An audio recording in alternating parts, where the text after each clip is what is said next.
Very quickly, before I introduce our two guests and tell you what we're going to start the press conference at least about, let me hand over to Masa, who wants to give you the latest figures on testing and also a weather update, Masa, I think.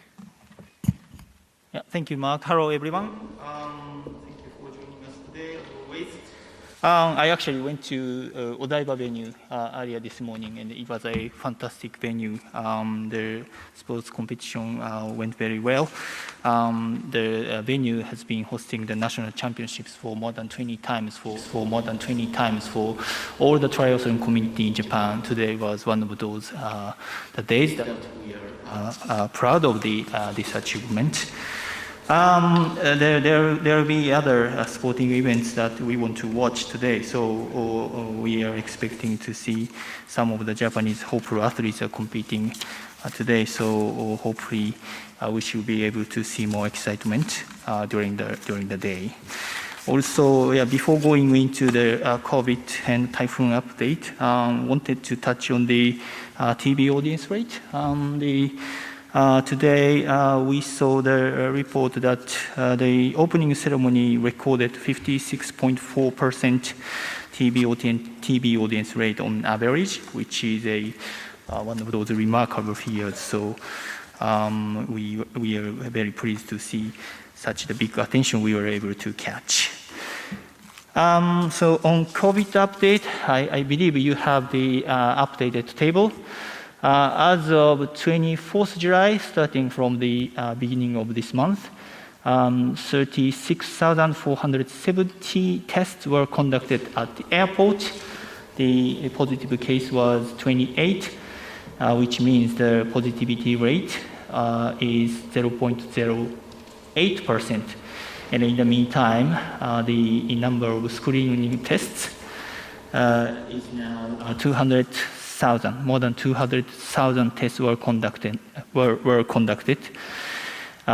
24th, and 42 cases were found to be positive, which means the positivity rate is 0.02%, still remaining very, very low. Quickly wanted to touch on the Typhoon update, and actually we have actually learned from my weather report team that we do not consider, in the US scale, this size of the typhoon is not considered as a typhoon. It is called a tropical storm. In the US scale, it is a 3 grade out of 5, so you shouldn't be too much worried about that. But of course, it is still typhoon in Japan in our interpretation. So still have to maintain your precautions. But what I can tell you today is that we have a written statement. I would like to quickly read through. The Tokyo 2020 Organizing Committee is reviewing with the IOC, International Sports Federations, and other relevant organizations the measures we should take to protect against typhoon, which based on the latest weather forecast is likely to make landfall somewhere in the Kanto and or Tohoku regions of eastern Japan on Tuesday, 27th, tomorrow. In line with the current weather forecast, the schedule for the rowing and archery events due to take place on that day has been already changed. But at this time, there are no plans to change the schedule for any of the other events due to be held on Tuesday, 27th of July. We will continue to monitor the latest weather information to ensure the safety of all those involved in the games. We will advise you of any changes to the competition schedule as quickly as possible. In particular, we will make every effort to inform you promptly of any changes to events due to be held with spectators. So that's pretty much it at this very beginning. Thank you. Thank you very much, Masa. Okay, let's get down to business. As I say, as ever, we will discuss all sorts of other questions which you wish to later. But we're going to talk about an important issue for us, and I'm sure for you too, which is gender representation. Yesterday, we heard from Sports Director Kit McConnell how we've been changing the schedule. to give a much more balanced schedule. So, for example, I think you heard that in London there were 8 mixed events. Here there are 18. Also giving more prominence to women's sports. And I think that's important, and we'll come on to that, because actually the Olympic Games is one of the few events, sporting events in the world that does give really equal prominence, or tries to give equal prominence to men's and women's sports. So, as I say, yesterday we talked about schedule and other things we're doing, and of course we should remember that these are the first games which are gender equal. But today we're going to look at a little bit about representation, gender representation of men and women in your and our games coverage. So I'm very pleased to be joined by Emoto Naoko, who is an Olympian and is part of Tokyo 2020 Gender Equality and Inclusion team. Thank you for joining us. And of course, those of you who've been to Olympic Games will know Yannis Exarchos, who's the CEO of OBS, Olympic Broadcasting Services. And he can tell you a little bit about what OBS is doing and how we've worked to make our coverage more balanced. So, Naoko, if you want to start and give a few kind of details, and then we'll come on to Yannis. Thank you. Thank you. Good morning. My name is Naoko. I'm Olympian from '96 Atlanta in swimming. I've been an advisor for the Gender Equality Promotion team at the Tokyo 2020 organizing committee. So, and also I was the one who received the flame in Athens in March 2020. I wanted to, I hope you got a chance to look at the Portrayal Guidelines published by IOC. This was an updated edition this year, prior to the Games. And we actually translated this into Japanese. And so that's what we're going to talk about a little bit today. I'm really happy that this issue is given attention finally in these Games, because I've been working abroad and looking at Japanese media when it comes to sports. It's really biased when it comes to gender. There's lots of, I wouldn't say discrimination, but it's, when it comes to female athletes, it's totally biased. Many of the channels look at female athletes as female or girls or wives or mothers, and not really as pure athletes.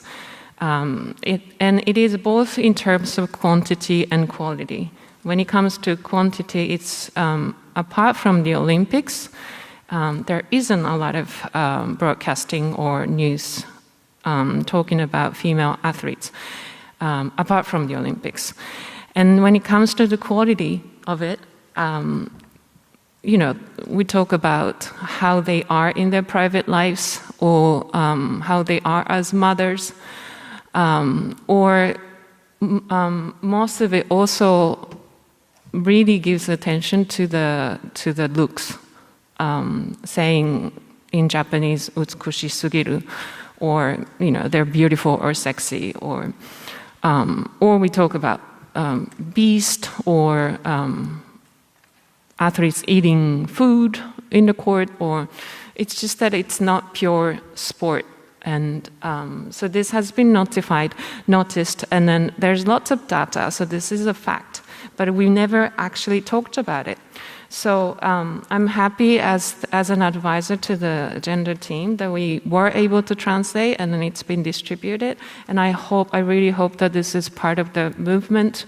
And after this event, after the Games, I hope we're going to have time to talk to the Japanese Olympic Committee or the different sports organizations to talk about the standards of portrayal, and talk about really how we're going to promote the sport with media, to say that, you know, we have to break the stereotypes, and sports is one of the main things that we can actually do this, because, you know, female athletes are as they are, and then they're powerful, and they're also beautiful, but they're not just, you know, women, they're athletes, and we want to, I think this is a great opportunity to to really have, break the stereotypes through sports and then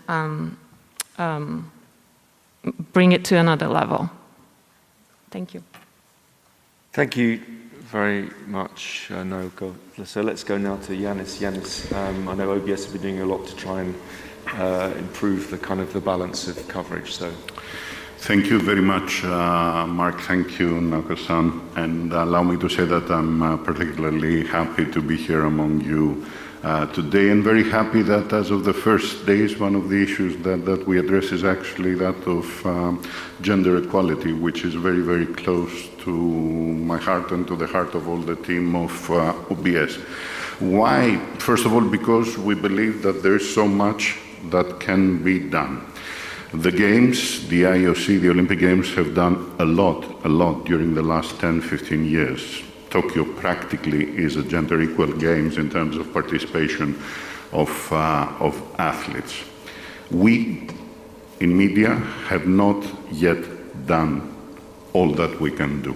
And I think this is something that we need to be frank and open amongst ourselves. And I'm not saying that because we should start pointing fingers. I'm saying that because there are so many opportunities to do better. Internationally in media, at least 2 years ago when a big survey was done, the space that was allocated in media for women's sports was 4% related to men's sports. Even here in the Olympic Games, usually the participation of media is 20% women. Obviously, this is not where the world is, and we need to move if we ever want to lead the world. And this has been our starting point, not just as OBS, but this has been an Olympic-wide effort. It has been led and coordinated by the Department of Corporate and Sustainable Development of the IOC. I'm very happy to see here Marisa Lois. We had the participation of many contributors, including Naoko, and also on our side, we sat down and thought of ways of making gender equality being better showcased in what we do as media. We have a record amount of production here in the Games, and it's evident already that we will have a record amount of consumption. So how do we try to make this a gender balanced as possible? First of all, by making sure that we treat in terms of volume of coverage and quality of coverage and level of coverage, all events and all sports the same. There's absolutely no difference in the coverage that OBS does for events for women's events and for men's events. They are absolutely the same. Mark spoke a little bit before. Kit, I think, and the sports department identified and highlighted some things that we have done with the schedule. This is super important. And I would like to thank here the sports department of the IOC, but also international federations. The Olympic Games is an extremely dense event. You have at some point 27 events going on at the same time. So it's very important how you strategically place events so that they can all have and provide very good opportunities for access. Here we are doing some things which are fundamental, I think, for achieving equality. For example, finals of major sports. The volleyball final in these games will be after the men's final. So it's going to be the handball final. Why is this important? Because the whole tournament of the games is leading towards the final event. Traditionally, it has been the men's event. In these games, it's going to be the women's event. Judo, I don't need to tell you how important the sport is in the context of these games. Originally, on Mat 1, which is the most broadcast one, we were supposed to have 7 men's finals. Now we will have 4 finals of women and 3 of men. Again, it's numbers, but these numbers will result to actual maximization of exposure. These are a few of the elements that we're doing on the level of volume and quantity. But as we know, gender equality is something that needs also to be addressed on the level of narrative, of bringing down stereotypes. of bringing down preconceived ideas. As OBS, what we have done, we have developed a very, very detailed list of guidelines for our directors, our producers, our camera operators, our commentators, about how they address different situations, how they should not be focusing on some specific things that highlight preconceived ideas or stereotypes around portrayal of women or portrayal of sports. For us, they are all athletes. Women, men, they are all athletes, and they are there because of their sporting capabilities, not because of their looks or of their extra sport or of their qualities outside of the field of play. We have been following this set of very, very important portrayal guidelines that have been developed, and I would like to invite you all really to go through them and to share them as much as possible. I know that all colleagues in our industry want to do the best, but in order for us to be effective, we really need to take very concrete steps. We need to challenge ourselves with things that we do every day, on the level of volume, on the level of narrative, and on the level of portrayal. There are ways of achieving that, and there is, I believe, a huge opportunity. There is no event like the Olympic Games that can have a bigger impact in the way societies perceive gender equality. We have 2 weeks to use this unique opportunity that we have in our hands. Very, very happy to take any questions you may have. Mark? Thank you very much to my guests. Okay, if there are questions on this topic, it would be good to start off with those. Of course, as ever, we are open to any questions on any subjects related to the game. So, Graham Dunbar from AP.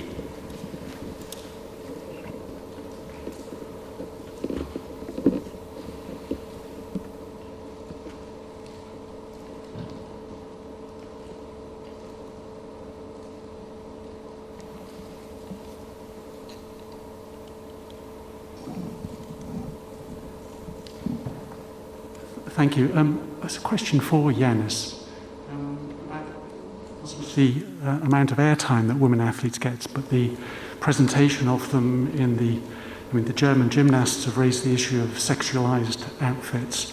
Do you have any concerns on that line? Or do you have any guidance that you give to your directors just about the types of uniforms women are wearing and the sort of body shapes that they naturally get into in their events, particularly in track and field? Beach volleyball is an obvious one, and gymnastics. What sort of guidance, and do you have any unease about the sort of direction that this subject's going? This is a great question, because it goes exactly to the heart of the issue of portrayal. As broadcasters, we do not really give directives about what the athletes should wear, because there are directives that are being given by the sports department of the IOC. What we can do is to make sure that our coverage does not highlight or feature in any particular way what people are wearing, and whether these the clothes that they're wearing, whether they highlight any particular elements of the body that have to do with stereotypes. So you will not see in our coverage some things that we have been seeing in the past, with details and close-up in parts of the body or elements that really speak about sexuality or any other type of stereotyping of gender. So for us, one thing is what the athletes wear, and they should be following the general guidelines about which uniforms are appropriate. But it's very important how you tell the story, and how you insist, details that we insist on is the sporting prowess of the athletes.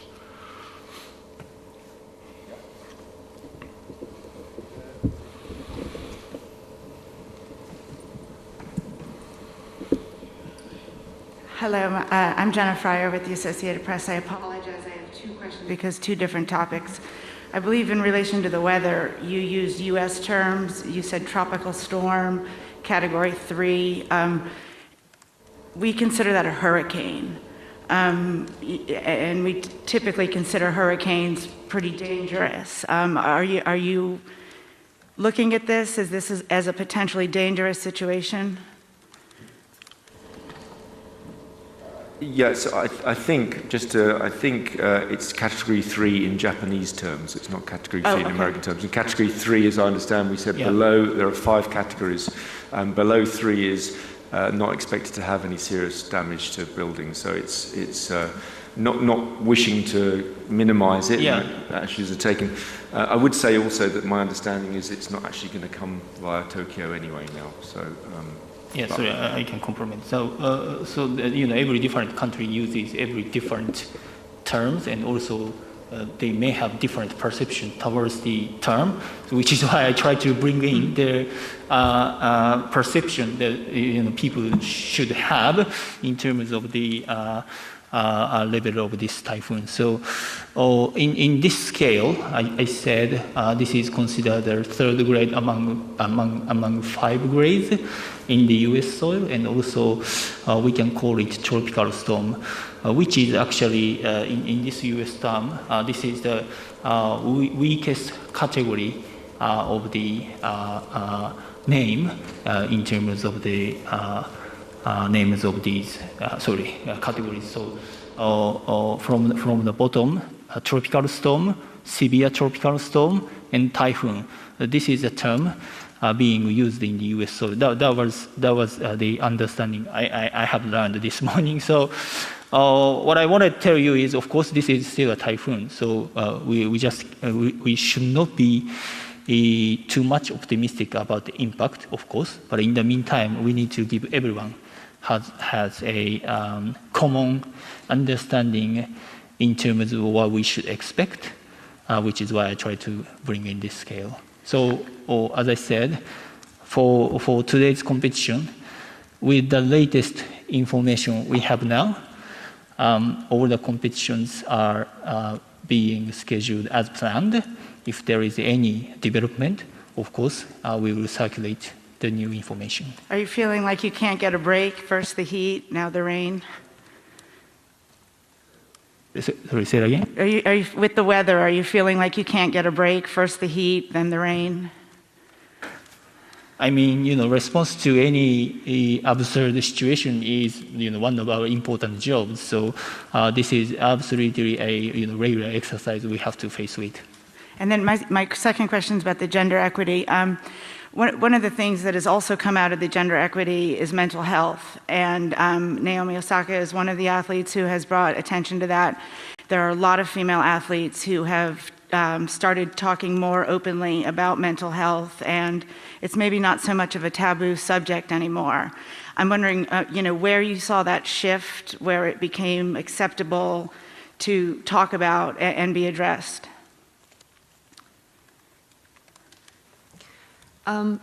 Yes, it was really, let's say, an occasion to start discussing. But I don't think in Japan we still don't talk about mental health. And when Naomi Osaka came out with the issue, there's been lots of comments, negative comments on her. And I believe that was also kind of exaggerated with the gender issue, being a woman. But I don't think there's enough understanding on mental health, and she gave an opportunity. But I think that there are lots of athletes coming out right now that it's actually common, and almost every athlete's experienced it, and so it has been an important landmark at that time. And I should just say, obviously, it is an issue that the IOC is taking more and more seriously, and I know the Athletes Commission has been working closely with its athletes, and we have guidelines and so on, and we have people to help and in all circumstances. So we actually have people in the village and ready to listen. It's certainly an issue that has, as you say, in the last few years, really come to light. And I think on Athlete 365, which is the website that we have specifically for the athletes, there's a great deal of information there. So I think more can be done, but at least it is an issue that is now taken seriously by the vast majority of people. When you say support, do you have people in the village for the athletes that are trained in professional question? Yeah, so we do have that, absolutely, but we also have a hotline as well on mental health. So we are, hoping to employ best practice on that one. It's a very important issue, and particularly I think with athletes who are working under such pressure, performing in the public eye. It's actually probably more important than we had thought maybe 10 or 15 years ago. It was kind of dismissed and brushed under the carpet, and I think that it's really getting the recognition and the work and the resources it deserves. Thank you. Mark, if I may add, as we do for our broadcast team, we have 8,000 people working. Yes, there will be a number of our colleagues who will have issues, and it's very normal to recognize and be prepared to offer support. It has already happened, especially under the challenges and the pressure and so on. So we need to make this more normal in our lives. Thank you. Yeah, gentleman here, and then, yeah. NHK です。2点質問、高橋さんに質問させていただきます。1点なんですけど、台風のことで、選手に出場する選手に影響があると思うんですけど、日程の変更っていうのはいつまでに判断したいとかっていうのがあれば、伺いたいと思います。あと今検討している、競技っていうのがどれぐらいあるのかっていうのももし分かれば、お聞かせください。であともう1点が男子サッカーの南アフリカのサッカーについてなんですけども、感染してた選手が、普通に出場しているということで、どういう手順を踏んで出場にそういう感染した人がなるのかっていうのを改めて、確認させてください。よろしくお願いします。はい、ありがとうございます。台風に関してはすべて個別の競技ごとに検討が進んでます。で最新の気象情報がもちろん全チームにもたらされてまして、それによって会場で個別にどういう対応が必要かという検討をしているところです。In each venue and what countermeasures are necessary. In other words, it's not that there is a specific deadline across the board on part of the organizing わかり committee. やすい例でいくと、これ以上風が強くなる予報があれば、仮設のテントは畳んどくかみたいなことも含めてですね、検討が進んでます。で、重ね重ね、今このタイミングではすでにご案内済みのボート、アーチェリー以外の競技については、明日は予定通りの開催になっています。当然、この後の進路予想などを見ながらですね、状況が変われば、しっかり皆様にもお伝えしていきますし、当然チーム関係者にも変更があれば速やかにお伝えしていくということになります。それから、南アフリカのサッカーの選手に関しては、ごめんなさい、濃厚接触者ではなくて、感染してた選手ということですか。ごめんなさい、ちょっと今、手続きを完全に私、今、手元にプロトコルを持っているわけではないんですが、日本の保健当局の指導に基づいて、通常、10日間の隔離措置をもって、いわゆる隔離施設から出ていただくか、もしくは6日間の隔離プラス24時間以上間隔を空けて2回の PCR 検査陰性を確認できれば退院可能となります。今言った10日間、6日間というのは検体採取日からですね。10日間無症状の場合は退院が可能。それから同じく無症状の場合は6日間経過後24時間以上間隔を空けて2回の PCR 検査で陰性を確認できれば退院可能となります。退院をした後は競技に復帰することができるものとなっております。Yeah, sorry, I didn't catch most of the question, unfortunately. I do apologize because of my translating machine. But I gather it was on close contacts, just to say, obviously, those are incredibly strict and can go up to 14 days. And for athletes, there are pre-competition PCR tests and post-competition PCR, individual rooms, meals, special transportation, and PCR tests for close contacts. That's a general rule. It's in the playbooks. By all means, take a look. Obviously, for athletes and other key people, it is slightly different, but those are the rules for them particularly. But apologies, I couldn't get your question, so I'm kind of answering without really knowing.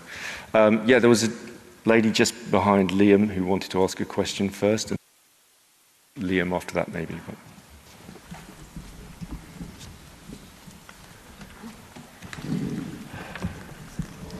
日本語で質問させていただきます。フランスのラジオフランスとリベラーション新聞の特派員西村と申します。3点お願いします。1点目は数ヶ月前から IOC バッハ会長は先週や海外から来た関係者のワクチン状況を何度も自慢しましたが、陽性になった方々は、ワクチンを受けてるかどうかを公表されてないんですけれども、これから公表するつもりでしょうか。それは1点目。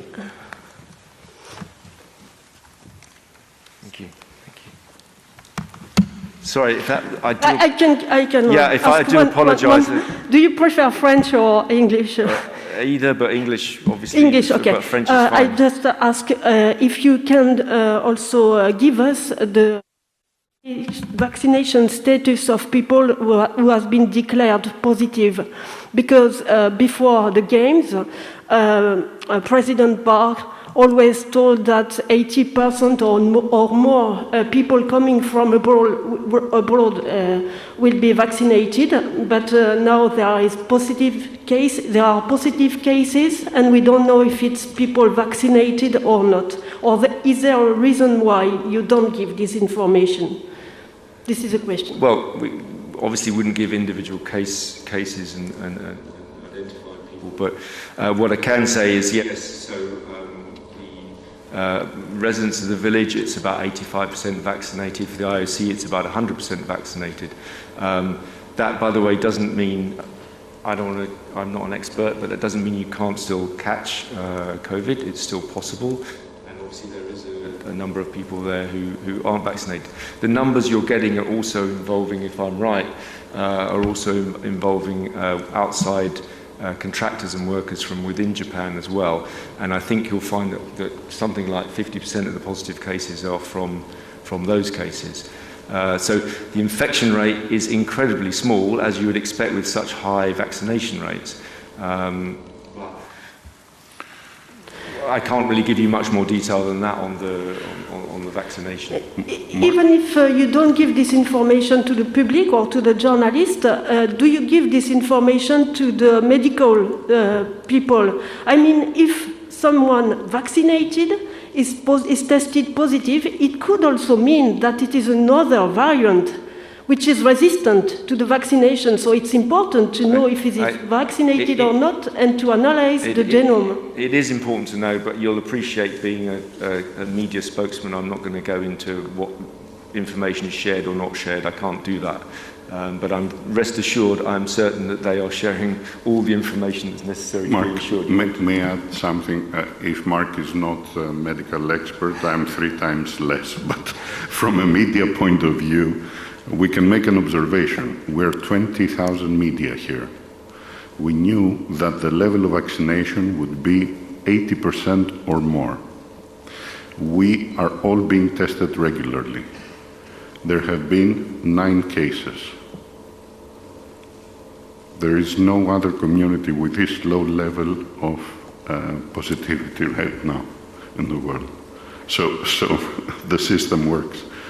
I have another question about the situation in Japan, especially in Tokyo.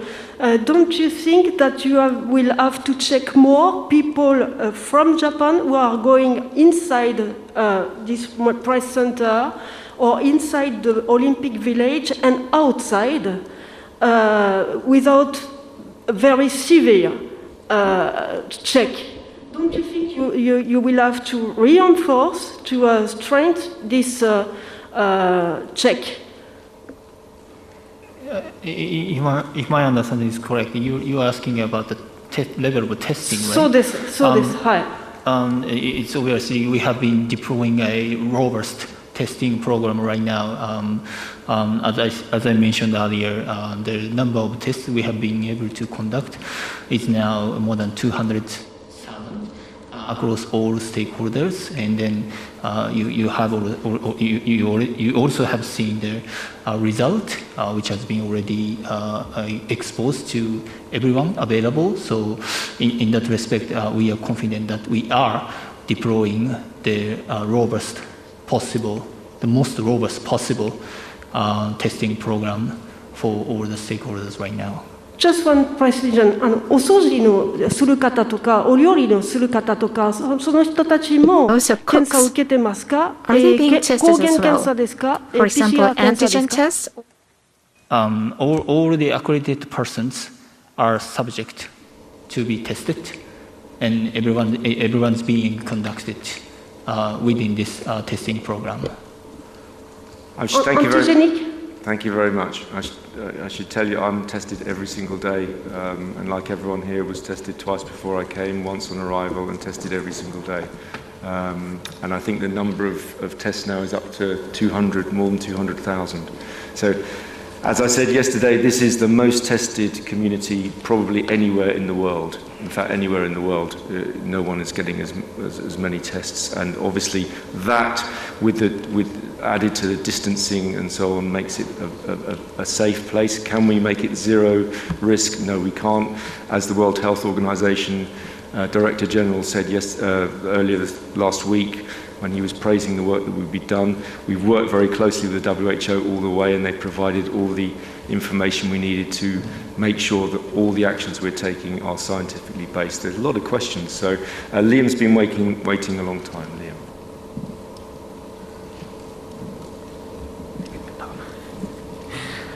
Hi, Liam Morgan from Insider Games. Question for Mark, if I may. On the ROC team, we've had several instances of them being referred to as Russian inside venues. A federation yesterday, a European federation, actually tweeted the name of Russia when referring to the team. Why is these rules that were put in place under the CAS decision not being properly implemented here? Under the rules, all public displays of the ROC team, they must be called ROC, and it isn't happening. Why is nothing being done about this, considering we went through so many years of this CAS case? Thank you. Thank you. I think you're conflating two separate things. It sounds like, I don't know, but it sounds like there was a mistake by one IF. My understanding is that the representation of the ROC, and in certain circumstances we can say Russian Olympic Committee. That's what I've been told. So let me check on that. But it is, as far as I know, we are consistent with what we're being asked to do following the CAS ruling. Let's go to Carlos. Sorry, everyone. Suddenly a lot of people asking questions. I'll try and get around as many as we can. Carlos Groman, a question for Yannis. Given the different nature of these games, no fans and so on, the troubled run-up to the games, can you give us some figures on the opening ceremony worldwide, or the first few days, and how they were received by television audiences worldwide? Thank you. Yes, there will be a report in a few days, because on the digital front, as you know, data are being collected faster, but on traditional television, there's still a lag. And I'm sure that Timo Lume in a few days will brief you on these figures as we receive them. What I can say, which is very, very important, is that first of all, here in Japan, the opening ceremony was watched by more than 70 million people. It's been the most watched event in the last 10 years.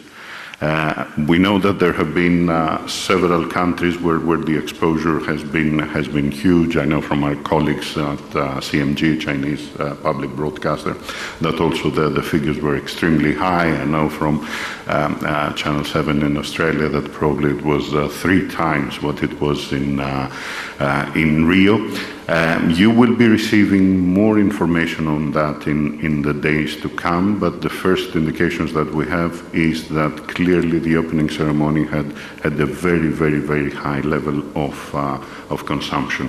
We need to add also the component of digital consumption now, which in Tokyo seems to be breaking records one day after the other. Just to give you a simple example, our own platform, Tokyo 2020 and Olympics.com, the day before yesterday was the best day in the history of digital platforms of the Olympics. The day after was 20% more, and the day after was 20% more, higher than what we had expected.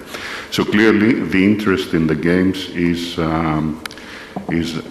booming. Of course, in Japan, it's aided very much by the success of the Japanese athletes and the gold medals that have I think moved to positivity also a lot the mood in the social media. So one thing is the actual numbers, which I think will prove to be very, very high. The other thing is the positivity around the games. 7-0, yeah, 7-0. And until today, I think more than 80% of all Japanese have watched some part of the games. Mas, I think I'm correct, huh? So you cannot have a more uniform participation in an event. Yeah, again, this is right. We will have Timo come later in the week when we've got a bit more time. We're just going to go over this side for a little bit. We've been over at this microphone, so let's go gentleman here and gentleman there first, and we'll come back in a second.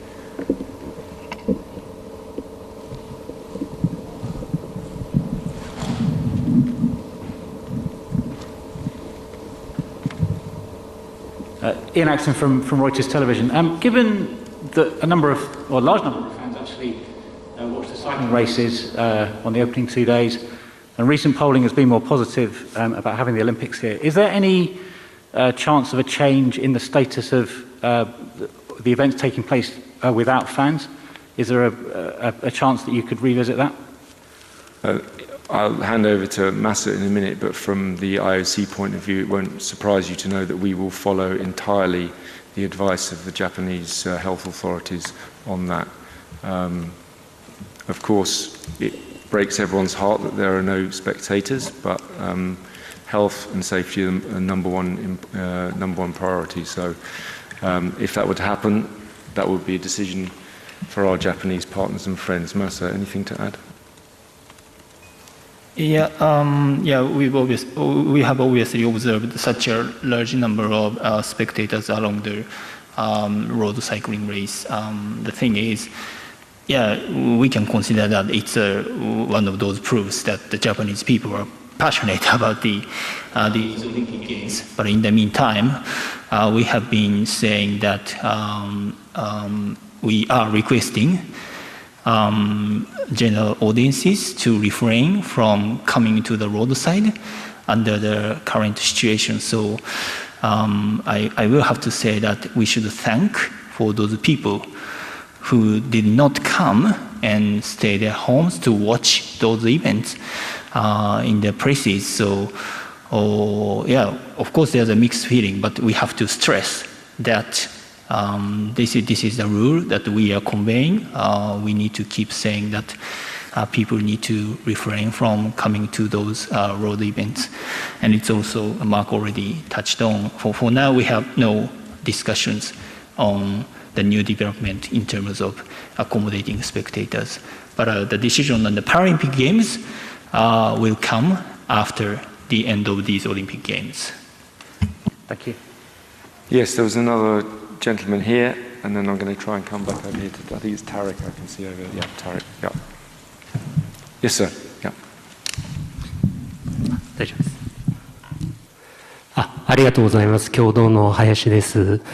高谷さんと、あとできればお伺いできればと思いますが、先ほどの質問とも関係しますが、今回、観客がいない会場がかなり多くなっておりますけれども、例えば選手がご家族とコミュニケーションできるような仕組み、デジタルテクノロジーを使ったそういうコミュニケーションの仕組みっていうのは今回具体的にどのように行われているのか、その具体的な例とかがあればですね、いくつか教えていただけると助かります。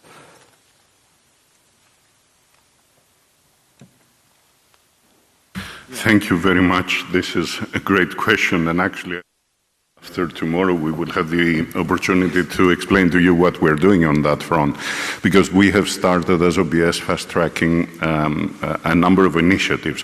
One has to do with allowing spectators from around the world to be sending their messages of support to the athletes. So you will see, even from broadcast, some images from the video boards of the venues where you will see massively videos coming from near the time of the event from all over the world of fun, engaging and cheering for the athletes, and also a worldwide map that will show where these are coming from.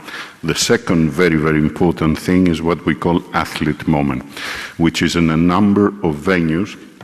We put together a station, you know, a monitor and a camera, and we allow the athletes right after their performance to get in touch directly with the people who are very close to them, their friends and families who also cannot be in the venues. Actually, I was just sent some photos of that from swimming, and it's, you know, you will see the photo and you understand immediately the emotional state that the athletes are in. So yes, we're doing that. We're extremely happy with that, because it's a digital opportunity for the athletes to really engage with the friends and families.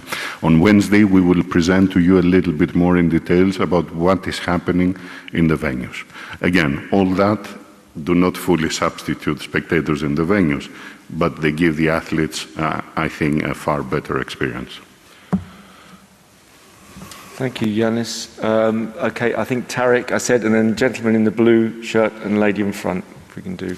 Then Alex, I think I saw. That might be it after those four. So Tarek, hi Mark. I wasn't here yesterday, but there was a question about the podium celebrations, I think, and you said it's not alike to have, and then a few hours later, the rules changed. Could you tell me why the rules changed from the must-have point in the morning, and then after the rules had changed, they're still doing whatever they want to do, and it's quite understandable. If I won an Olympic gold medal, you know, I'll jump on your lap. So how are you policing this, and what is the repercussion for the people doing this? Equally, there are people in the stands. You know, the signs here are quite amusing in some of the way they're designed, but they say no cheering and all these things, but it's all taking place. What's the point of this? This is difficult to explain. Yesterday, you'll see from the answer I gave that it was a general answer about the wearing of masks and celebrations, and that still, by the way, stays that we would urge everybody, and I think the media have been actually very good on this, maybe compared to some other stakeholder groups, but we would urge everyone to continue to follow those rules, and we give the kind of strongest possible guideline that we can that has to be done. In terms of that specific moment, yes, there is, like you, if I won a gold medal or any medal, or I would want to celebrate. So we can't allow that, unfortunately, but what we can allow, and this is why the rules had been in discussion for a while, was being implemented yesterday. The idea is to give those athletes who have been competing, when everyone else has stepped back, the chance to remove their mask for 30 seconds, staying on their steps for a photo. And I think everyone would appreciate, one, that the risk is very, very, very, very low, and two, that's completely understandable. I know what you're going to try to get to the microphone and ask me about. Presumably it's not being followed. Those guidelines were sent during the day, and yes, we are trying to make sure that they are closely followed. Is everyone following the rules? It is difficult, but it's really, really important. And as I said yesterday, and I repeat it, this isn't a nice to have, this is an absolute priority. We need to give everyone confidence, not just our Japanese partners and hosts, but actually all of the other stakeholder groups here and everyone, that this is happening. So we are making a really special effort today again to remind all of our groups and all of our people that they need to wear their masks. And by the way, it's also, I would say, almost like a citizen's duty to remind people. If you find someone, you see someone who's not, ask them politely to do so, because actually that is in all of our interests. And that, for me, counts whether you're at these games or whether you're at home or wherever you are. So I think it's really, really important that we respect these rules. And I think everyone would also appreciate our attempt to at least allow those athletes that one moment to at least have a picture to remember their amazing performances. Yes, gentleman in the back here.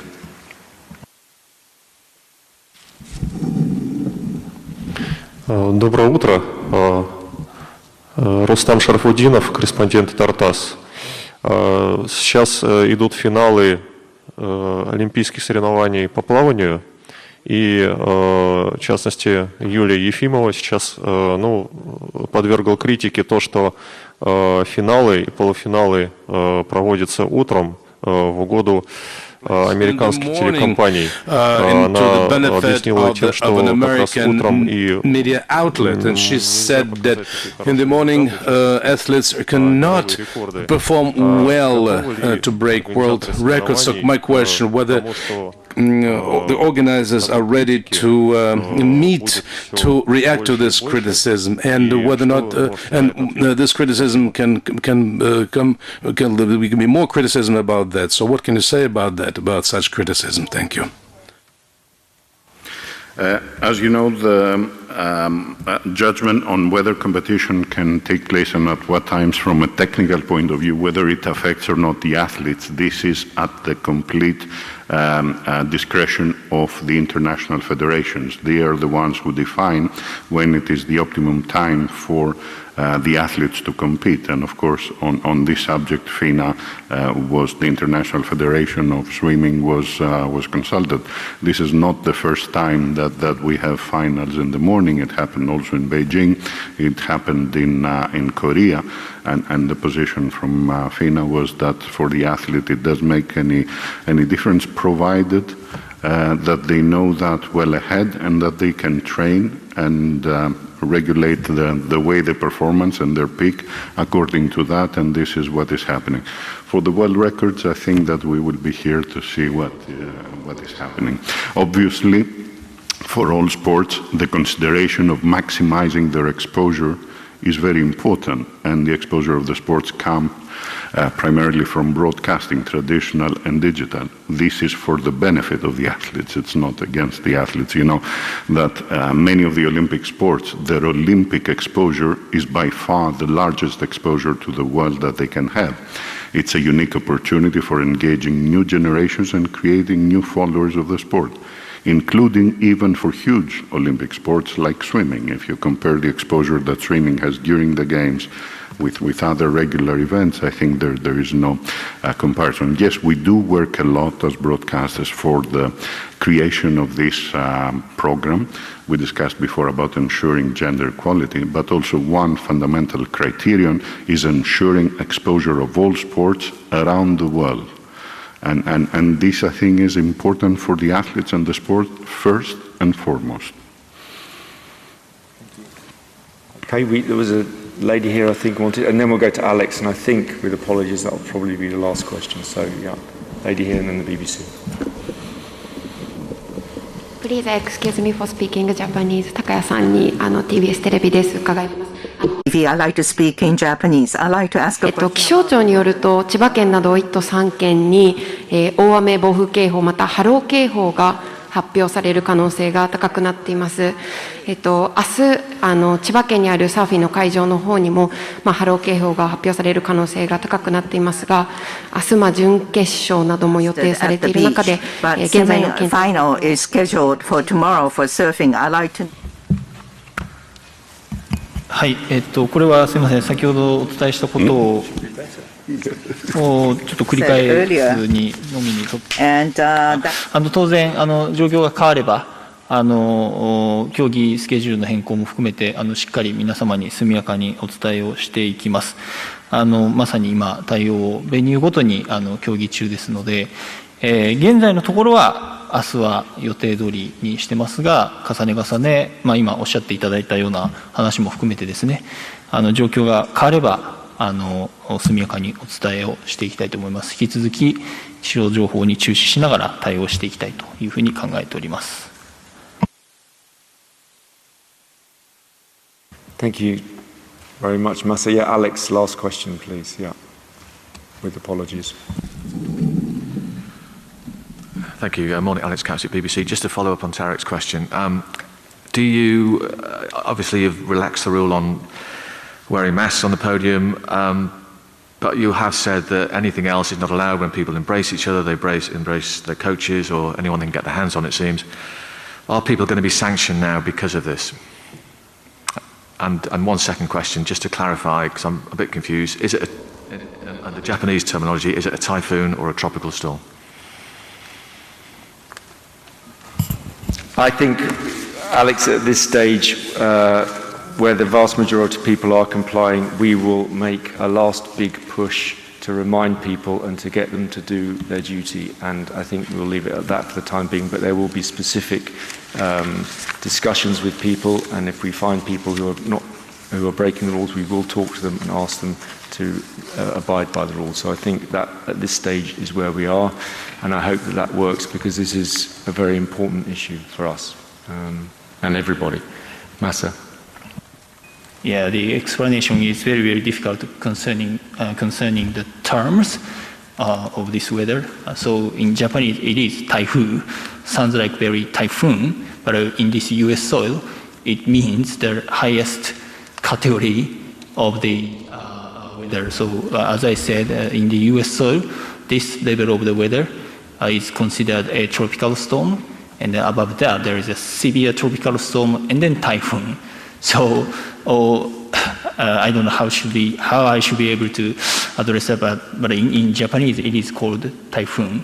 But I want you to understand the level of this weather, the forecasted weather. That's what I wanted to convey. Yeah. Thank you very much, Masa, and thank you to my guests. Important subject for us. And tomorrow, just to let you know, I will be here with James McLeod from NSC Relations, and he'll be talking also about the refugee Olympic team. So see you at 11 tomorrow. Thank you very much, everybody.